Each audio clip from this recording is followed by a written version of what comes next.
I might discuss Panodrama a little bit. Yeah, so just... We're live. Hello, hello, hello.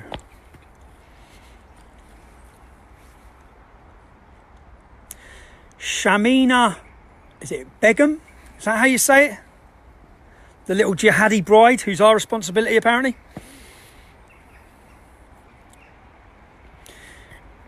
You would all have seen, I'll wait, if you're watching this, just give it a share. 1,000 people. Hello, hello, hello. 2,000 people. First one, Jade, you was. 3,000 people. Keep sharing, please, keep sharing. We've all heard that little jihadi bride has had a baby. Brilliant news, hey? It's her third baby. Her last two died in Syria. What a great mum. Now, 4,000 people. Keep sharing. 5,000 people. Keep sharing. Now, there's something the media aren't telling you. And it takes 5 minutes to research. Shamima Begum, the British citizen who left this country aged 15, spent 4 years living in Syria, happily. The young lady who thinks all of you should feel sympathy for her. And the one that the politicians are coming out and the media saying she made a mistake. Stealing when you're 15 years old, nicking sweets from the shop is a mistake. Joining a terrorist organisation that behead innocent people and enslave women is more than a mistake. It's calculated. You knew what you was doing. The whole world knows who ISIS are. 10,000 people almost watching live. You'd all have heard recently, today, yesterday, she's had a baby. It's a British baby, apparently, we keep getting told. She has named her baby Jarrah. Have any of the media told you any significance to that name? Probably not. We're all supposed to believe she's named after some beautiful... I wonder what that name means. I wonder what Jarrah means. I wonder who that was. Abu bin Jarrah, a 13th century jihadi warlord who massacred and murdered, who beheaded the Jews, who butchered the Jewish tribe of Kahiba. I know I've said that wrong, but I don't care, okay? That is the name she chose for her little beautiful jihadi baby that will probably be in a nursery with one of your children soon in East London. Jarrah. It's like someone having a baby and naming it Hitler. That's what it's like. This little girl that wants forgiveness. No, she doesn't want forgiveness. She thinks you should feel sorry for her. She doesn't regret going to join ISIS.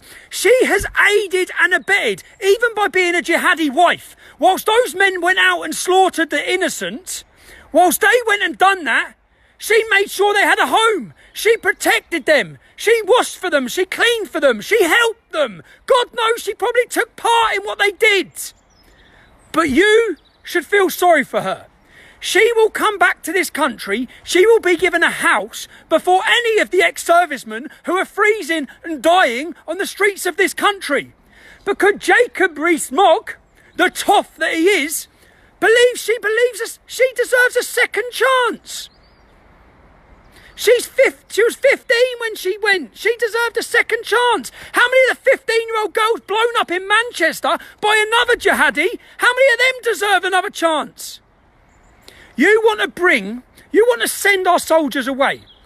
And the fact that our country are even having this debate, the fact that the media are sitting there putting out little interviews with her like she deserves sympathy. Her dad's sitting on your TV with a little teddy bear stroking it with a Chelsea top on. Her dad is a jihadi. Her dad hung around with Lee Rigby's killer. Her dad burned American flags outside the embassy whilst cheering death to the West. That's who our media... You know when our journalists sit down and interview him? Why are they not saying that to him? Why are they sitting there asking about his poor little daughter? Why aren't they saying to him, you're a jihadi, mate? It's your fault your daughter was radicalised. You radicalised her. Don't talk about her being radicalised when you were part of the problem. So if her dad loves her that much, why don't he get on a plane and go join her? Why don't he disappear instead of us having this debate? But the main point in this, which please share it far and wide, Jarrah, her new little baby, is named after a mass murdering, paedophilic warlord from the 13th century, Abu bin Jarrah. Nice. Why are we even having this debate? Stressed me out, that did. That's my little rant anyway. It's got my blood pressure going. Because I've watched this for days. I've watched this for days, this debate being had. Why are we even having this debate? Donald Trump's come out and said that Europe must take responsibility for the 800 jihadis that have been arrested that are from our countries. Yeah, we'll take responsibility. They all need a bullet in their head. They've gone over and joined a murderous cult to go to war against the West. They've rejoiced and celebrated whenever we've been attacked and our people have been maimed and killed. You know that Shamina Begum has celebrated that. Why does Shamina Begum want to come home now? Because ISIS are defeated. Now she wants to come home. If they were in control, still, she'd be living there happily, participating in their war. So, if Shamina Begum comes back to this country, I hope you, the public, will join me in making sure there's not one day of silence wherever she is residing. Because the British public do not want any more danger to our country and our people. And returning jihadis bring exactly that. Even by prosecuting them and putting them in jail, that doesn't solve anything. They recruit more. We need military prisons where subjects and prisoners of war, which is what they are locked up indefinitely. So that then we have 3,000 would-be jihadis monitored 24 hours a day.